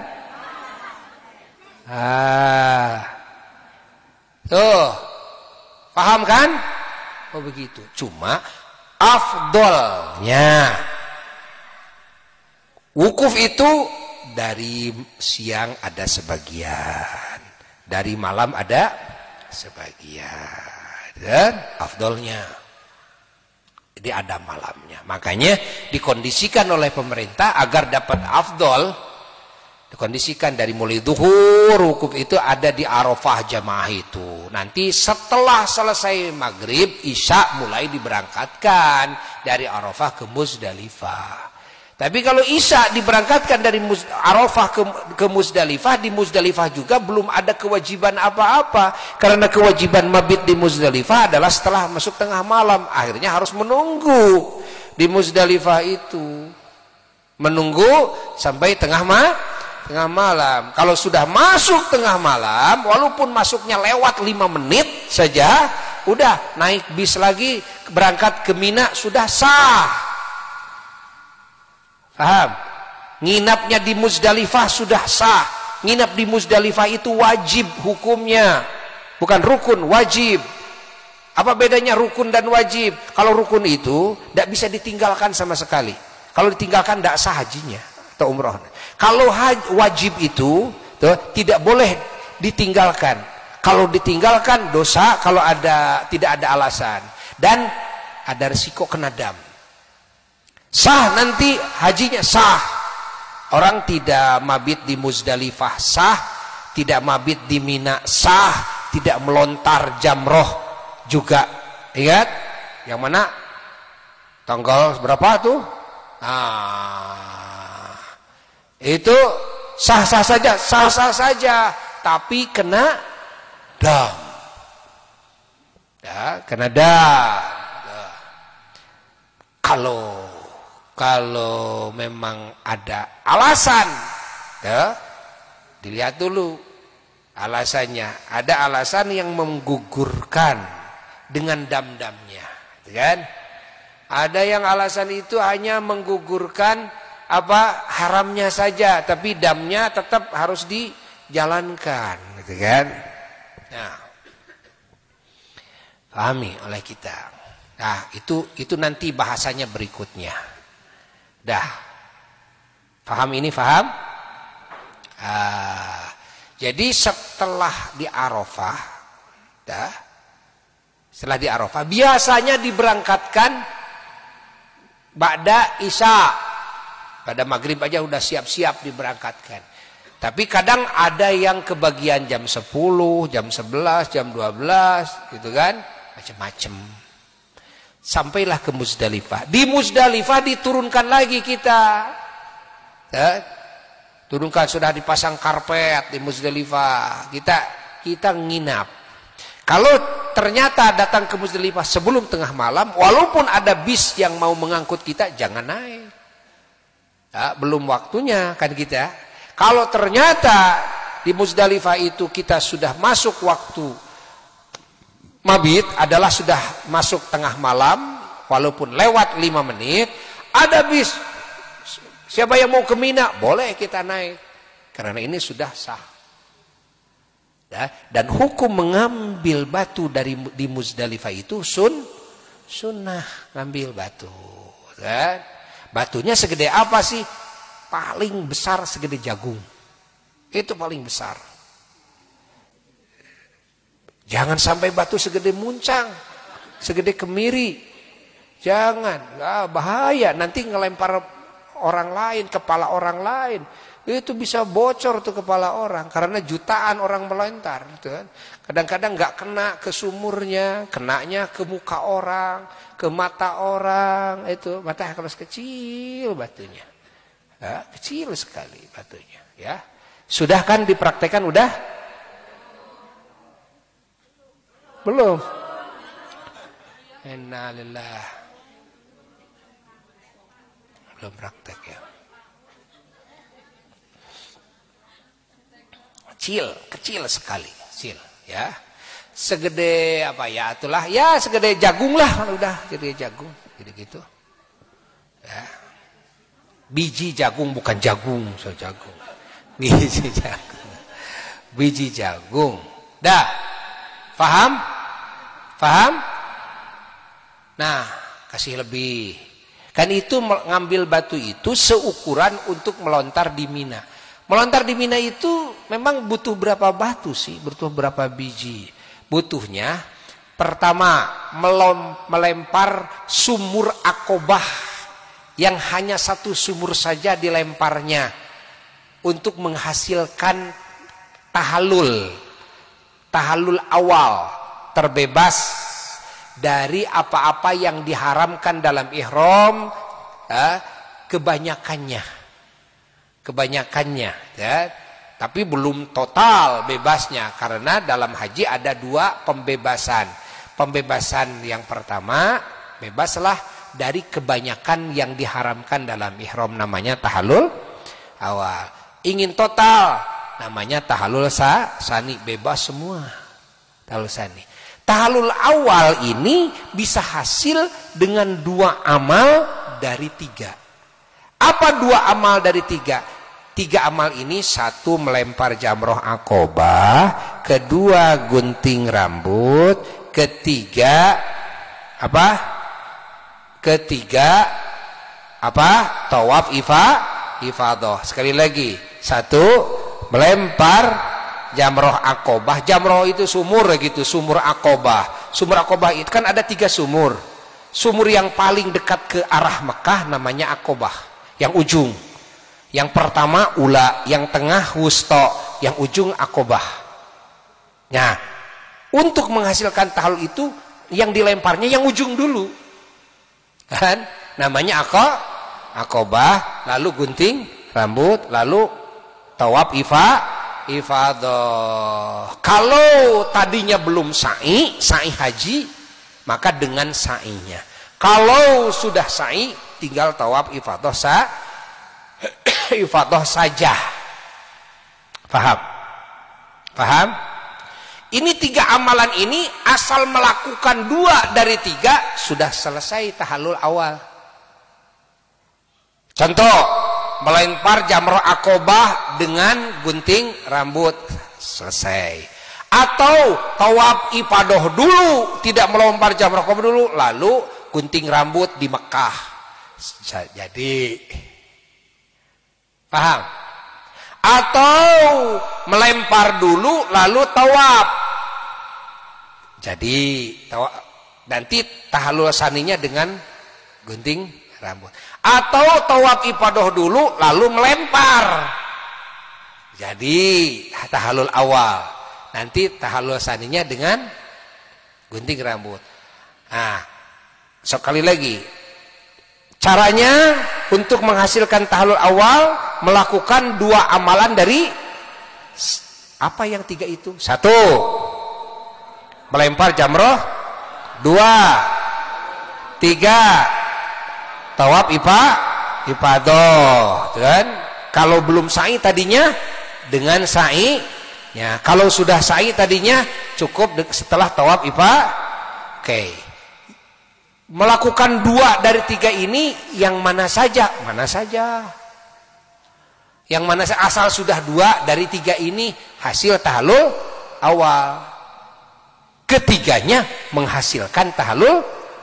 Contoh, setelah jamroh Aqobah lalu gunting rambut. Berarti tahallul awalnya dengan apa? Dengan gunting rambut. Nanti tahallul saninya dengan apa? Dengan tawaf. Sekarang tawaf ifadah dulu lalu gunting rambut. Jadi tahallul awalnya dengan apa? Gunting rambut. Lalu tahallul saninya dengan apa? Dengan melempar jumroh. Contohnya begitu, kan? Jadi kalau tahallul dalam haji tidak identik dengan gunting rambut. Beda dengan tahallul dalam umroh. Tahallul dalam umroh identik dengan gunting rambut. Tapi tahallul dalam haji tidak identik dengan gunting rambut. Bisa saja tahallulnya dengan melempar. Bisa saja tahallulnya dengan tawaf. Kartos. Maka ketika membahasakan tahallul, ditanya dulu, ini berbicara umroh atau haji? Kalau berbicara umroh, oh ya dengan gunting rambut pasti itu tahallulnya. Kalau haji belum tentu. Kan? Kamu sudah tahallul belum? Dalam haji ada dua tahallul itu. Satu ada tahallul awal, ya, dua ada tahallul sani. Tahallul awal artinya pembebasan, ya, dari apa-apa yang diharamkan secara garis besarnya. Tinggal sedikit lagi yang diharamkan yang tidak boleh. Apa? Di antaranya adalah bersetubuh, kan? Itu tidak boleh. Kalau sebelum tahallul sani. Kalau mau bersetubuh itu harus bereskan dulu tahallul sani, kan? Nah, paham? Seperti menikah, seperti mau jadi wali nikah, gitu kan? Nah, paham? Terus nanti begitu kita dari Muzdalifah ke Mina. Dari Muzdalifah itu kadang jam 12 lebih sudah berangkat ke sana. Malah ada yang berangkat sebelum jam 12 karena Nabi sudah datang. Kadang-kadang dia tidak paham dengan manasik, akhirnya dia mau buru-buru pergi ke mana? Ke Mina, naik bis, dibawa ke Mina. Datang ke Mina itu ya paling dulu. Dia tidak mabit di Muzdalifah. Oh, saya sudah mabit, malah saya kan berangkat dari Arafah pada maghrib saya jam 10 malam baru berangkat dari Muzdalifah ke Mina. Tapi kan belum waktunya mabit di Muzdalifah. Ya. Kalau belum waktunya artinya belum mabit, ya. Paham? Nanti kadang-kadang jam 2 malam baru berangkat, jam 3, jam 4, kadang-kadang pagi-pagi baru berangkat. Setelah kita sholat subuhnya di Muzdalifah, baru berangkat. Kadang-kadang macet, bis dan sebagainya. Wallahu alam, kita tidak tahu yang sekarang bagaimana. Ya. Jadi kalau begitu melontar jamrat Aqabah tidak bisa ditentukan jam sekian, tidak bisa. Kondisional itu mah. Lihat situasi setelah pulang dari Muzdalifah kemana? Ke Mina. Sudah berangkat dari Muzdalifah ke Mina, datang ke Mina. Kemana ke Mina itu? Bukan ke tempat pengelontaran, ke tenda dulu. Naruh kantong kita, udah punya tenda, baru kita ngumpul lagi. Ayo, siap gak? Tanya kemampuan kita untuk melempar jamroh Aqabah. Kan? Melempar cuma berapa batu? 7 batu doang. Lah, jadi di Muzdalifah ngambilnya cuma 7 batu, bukan. Tapi ngambilnya sejumlah dengan melontar yang tanggal 11 3 sumur, tiap sumur 7 batu berarti 21 tah. Tanggal 12 3 sumur, tiap sumur 7 batu tambah lagi 21. Jadi 42. Tanggal 13 bagi yang nafarsani. Nah, tambah lagi kan 3 sumur, setiap sumur 7 batu berarti 63 tambah dengan yang 7 yang pertama.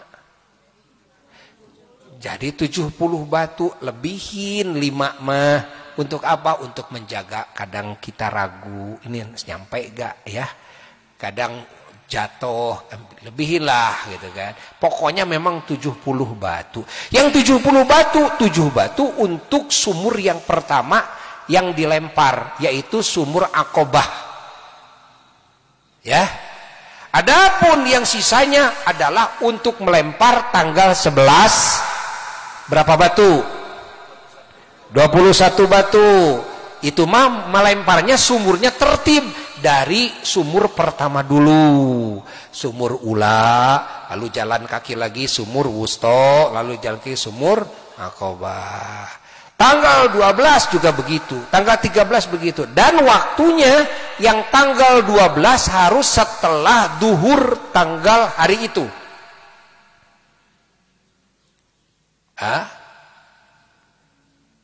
Sampai kapan masa waktunya melempar yang tanggal 11 itu?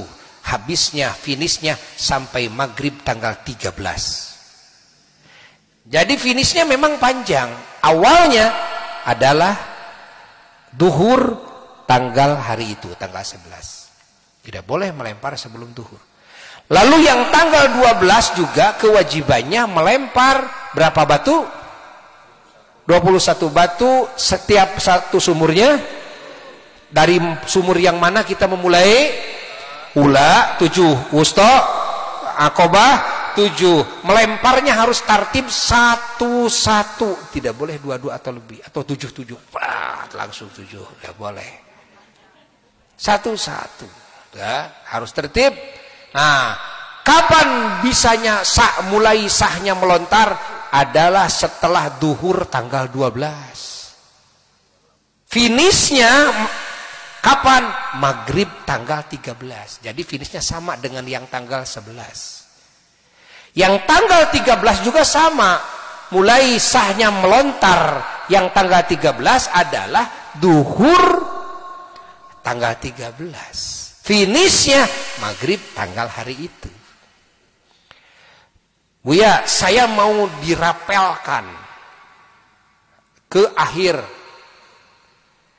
Tanggal 11 saya tidak akan melontar dulu. Tanggal 12 tidak akan melontar.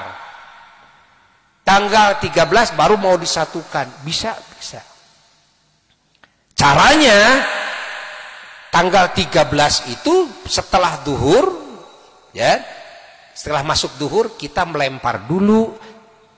Ula 7, wusta 7, akobah 7, balik lagi ke ula. Untuk melempar yang tanggal 12. Ula 7, wusta 7, akobah 7, balik lagi ke ula.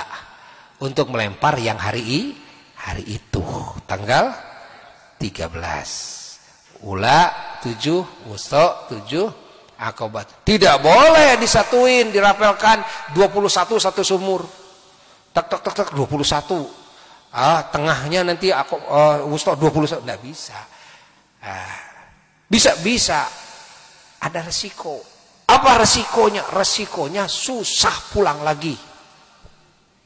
Setelah akobah itu dijaga sama tentara, tidak bisa masuk jalur itu, harus keliling dulu gunung 7 kilo. Baru masuk lagi ke ula. Ini resikonya. Ya kalau bisa langsung pulang lagi, enteng kan, dekat. Jaraknya dari sumur ke sumur paling 100 meter. Ada yang 150 meter lah. Dari sumur ke sumur. Bukan 3 langkah seperti di kita. Ya 100 meter lah. Itu 100 meter sampai 150 meter. Faham? Faham tidak? Faham tidak? Harus difahamkan nih. Gitu ya. Jadi dari Muzdalifah, kan? Setelah nginap di Muzdalifah, berangkat kemana? Mina, nyimpen kantong dulu di tenda kita. Setelah itu kita musyawarah, siap berangkat jalan kaki. Berapa sih jauhnya? Jauhnya itu rata-rata 7 kilo. Tapi di sana mah nggak terasa. 7 kilo itu karena jutaan orang. Nggak terasa. Jalan tenang itu kan, jalan sambil bawa minuman, makanan. Nah, bawa batu cuma 7. Lebihinlah 2 mah ya. Terus berangkat menuju sumur yang paling akhir, yang ujung ini mah yang akobah, karena yang 3 sumuran mah di lontarnya kapan? Besok tanggal 11, 12, 13. Berangkat menuju sumur akobah, ke ujung sumur akobah. Jadi sumur ula dilewatin. Memang jalannya ke sumur ula dulu, namun dilewatin kosong, nggak ada yang melontar karena belum waktunya. Sumur yang tengah nggak ada yang melontar kalau belum waktunya, kosong. Yang ramai itu di sumur ujung. Datang ke sumur ujung. Ya, kita melontarlah di sumur ujung. Berapa batu? 7 batu. Cara melontarnya begini, ambil batu taruh di sini, ya, diangkat tangannya, tidak boleh begini. Ya boleh. Jangan dengan tangan kiri, walaupun sah itu tidak baik. Ya, taruh di sini, angkat tangannya, Bismillahirrahmanirrahim. Harus jauh dari tembok sumur, ya, kira-kira 1 meter. Untuk menjaga apa? Agar ujung kepalan tangan kita tidak ada di dalam tembok sumur. Kalau ada di dalam tembok sumur, ini tidak sah. Harus agak jauh, kan? Nah, agak jauh. Maka jarakin paling dekat 1 meter. Dan ada orang yang tidak ngaji manasik, yang tuntas, bangga, saya mah langsung adek karena sumur oge langsung. Wah, ih, kamu nggak sah tuh melontar. Harus dibayar tuh dengan domba kamu. Ah, saya sudah pulang ke sini, utang kamu tuh. Dan masa melontar di dalam sumur ini, masuknya dalam sumur kan, wilayah sumur ini kan, nggak boleh. Harus di luar sumur, namanya melempar sumur. Harus dari luar sumur. Kalau di dalam sumur bukan melempar sumur, posisi tangannya juga di dalam sumur. Ya, paham? Bismillah ya Allahu Akbar, gitu kan? Taruh lagi, Bismillah ya Allahu Akbar, itu aja doanya. Dan sumur Aqabah itu harus tahu batasannya. Dari sebelah kiri, tengah-tengah sumur sampai ujung sumur, melintang sedikit 1/4 sumur, ya, melintang sedikit 1/4 sumur ke sebelah sana. Jangan langsung pas ketemu sumur, ya, langsung melempar di awal sumur, jangan. Ya, karena yang aslinya dalam madhab Syafi'i bukan seperti itu dulunya sumurnya, melintang begini sumurnya. Yang sah itu yang dari sini. Makanya Buya kasih tanda dari awal pembikinan sumur itu sudah ditandai sama Buya. Buya tahu membikinnya, ya, tahu batasannya. Oh, sini batasannya, sehingga dikasih tahu bagi yang bermadhab Syafi'i melemparnya di sebelah sini nih. Buya arahkan, jamaah itu diarahkan sama Buya, dikasih tanda, ayo sini, ayo boleh melempar, gitu kan? Sudah 7 batu itu langsunglah gunting rambut, walaupun sambil jalan. Kalau pemanya lagi macet, ya sambil jalan saja, yang penting gunting rambut, sudah halal. Berarti sudah selesai tahlul, sudah selesai. Boleh pakaian bebas, gunting kuku, rambut bebas, pakai wangi-wangian bebas. Pokoknya yang tidak bebas itu kawin. Jadi wali tidak bebas itu mah. Kalau rujuk mah bebas, boleh kan, rujuk mah. Yang tidak boleh itu kawin, kan? Nah, kawin baru lah gitu kan. Gak boleh. Ya, karena tidak boleh kawin, yang tidak punya istri harus dibawa istrinya.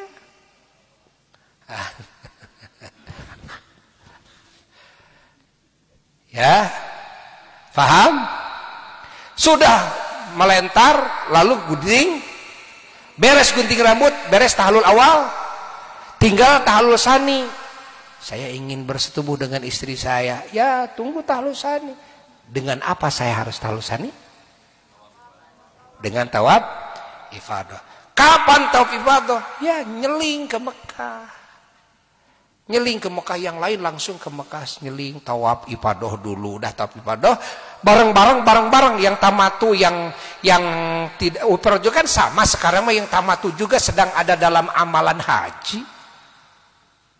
Berangkat ke Mekah, lalu tawaf ifadah. Namun kalau yang tamatu berarti harus dengan sa'inya. Ya enggak? Berarti harus dengan sa'inya. Karena apa? Karena tadi belum sa'i yang tamatu mah. Waktu berangkat dari hotel itu langsung kemana? langsung ke Arafah. Terus kata yang tamatu, kalau saya begitu niatnya saya nyeling sa'i dulu boleh nggak? Gak bisa. Kenapa? Karena sa'i itu harus setelah tawaf yang sah, baik yang wajib maupun yang sunnah. Lah, kalau gitu saya mau tawaf sunnah, tidak bisa tawaf sunnah mutlak itu mah, harus tawaf kudum. Tapi kan tawaf kudum tidak bisa, yang bisa hanya orang yang hajinya haji ifrad. Ya makanya itu yang tamatu tentu sa'inya harus dibelakangkan mau tidak mau. Setelah tawaf ifadah harus terus sa'i. Sudah sa'i gunting rambut lagi? Ya enggak. Enggak gunting rambut lagi, karena gunting rambut itu hanya satu kali. Tadi kan sudah setelah melempar jamrah Aqabah sudah gunting rambut, bukan? Sudah. Jadi setelah sa'i enggak ada gunting rambut lagi. Jelas? Jadi yang ifrad bagaimana? Yang ifrad mas cuma tawaf doang, nggak sa'i lagi. Kenapa? Kan setelah tawaf kudum di awal sudah tawaf apa? Sudah sa'i apa? Sudah sa'i haji. Kecuali setelah tawaf kudum awal itu tidak sa'i haji, ya harus sa'i. Faham tidak? Jelas? Udah mulai remeng-remeng nih. Remeng-remeng ada? Ada. Ya, ini harus diulang lagi nih, satu kali lagi. Buya sekarang tadinya mau praktek, sekarang tidak jadi praktek. Karena Buya melihat otak ini benar-benar sudah blank ini. Ini kena virus corona kemarin ini. Udah blank ini. Sementara waktunya udah cukup. Jadi nanti mungkin 1 minggu yang akan datang, Kang Eka, ini harus di ini lagi. Harus dipraktekkan. Ini sekarang mengulang, ya, mengulang. Tapi sekarang sudah mulai ingat-ingat lagi katanya. Udah mulai siuman. Udah mulai remeng-remeng ini. Oh, begitu. Nah, ini yang nyeling tadi, yang tawaf ifadah nyeling. Nyeling itu hukumnya apa? Sunnah. Dan ini dicontohkan oleh Nabi. Nabi setelah melontar jamrah Aqabah, lalu nyembelih onta, lalu gunting rambut, lalu setelah digundul Nabi lalu nyeling tawaf ifadah. Itu Nabi. Nah, maka disunnahkan nyeling ke Mekah. Kalau saya nggak nyeling gimana? Ya, nyeling dulu ke Mekah, nunggu aja di Mina di tenda, gitu kan, sampai selesai tanggal 11, 12, 13 dibawa sama bis ke Mekah lagi, lalu baru terakhir tawaf ifadah. Sah-sah saja, namun makruh kalau tidak ada uzur, kecuali yang punya uzur, yang sakit-sakitan, yang sudah sepuh, ya itu mah udah taruh aja di tenda di Mina, gitu kan. Nanti ajalah tawafnya dibelakangkan nanti. Tapi bagi yang mampu ikuti Nabi. Ayo nyeling kemana? Maka nyeling tawaf ifadah. Setelah tawaf ifadah kembali lagi ke Mina. Jelas? Jadi nggak ada lagi gunting rambut, nggak ada. Jadi kalau begitu yang tamatu yang ifrad itu nanti ada bedanya. Yang ifrad kalau karena sa'inya didahulukan, jadi nggak sa'i lagi, ya berarti kan menunggu yang tamatu. Yang tamatu ya biarkan dia sa'i dulu. Ya, dia sa'i dulu, kita di Masjidil Haram sholat dulu segala macam lah sambil nunggu beres sa'i teman-teman kita. Setelah beres sa'i teman-teman kita baru bergabung lagi. Setelah bergabung pulang lagi ke Mina, gitu kan? Pulang lagi ke Mina. Ini tidak difasilitasi oleh pemerintah, enggak. Ini mah inisiatif kita yang mau menjalankan sunnah. Dan kembali lagi ke Mina. Sudah kembali lagi ke Mina, udah diam di Mina. Selama berapa hari? Selama 3 hari. Tanggal 11, 12, 13. Tapi sampai tanggal 13 itu bagi yang mau nafar sani. Apa sih nafar sani? Nafar sani itu mau nginap malam ke-13 dan melontar tanggal 13. Itu yang dilakukan oleh Nabi. Namanya nafar sani, itu yang lebih afdol. Nah, pulanglah ke Mekah, gitu kan? Setelah beres melontar yang tanggal 13. Kalau yang nafar awal itu hanya nginepnya 2 malam. Malam 11 dan malam 12, melomparnya hanya 3 hari. Hanya 2 hari. Tanggal 11 dan tanggal 12. Jadi malam 13 gak nginep lagi. Tanggal 13 gak melontar lagi. Berarti batunya cuma berapa? Ya, hitung saja. 21 kali 2. Tanggal 11, 12 tambah 7 yang pertama. Jadi 49 segitu waktu carinya kalau mau yang nafar awal.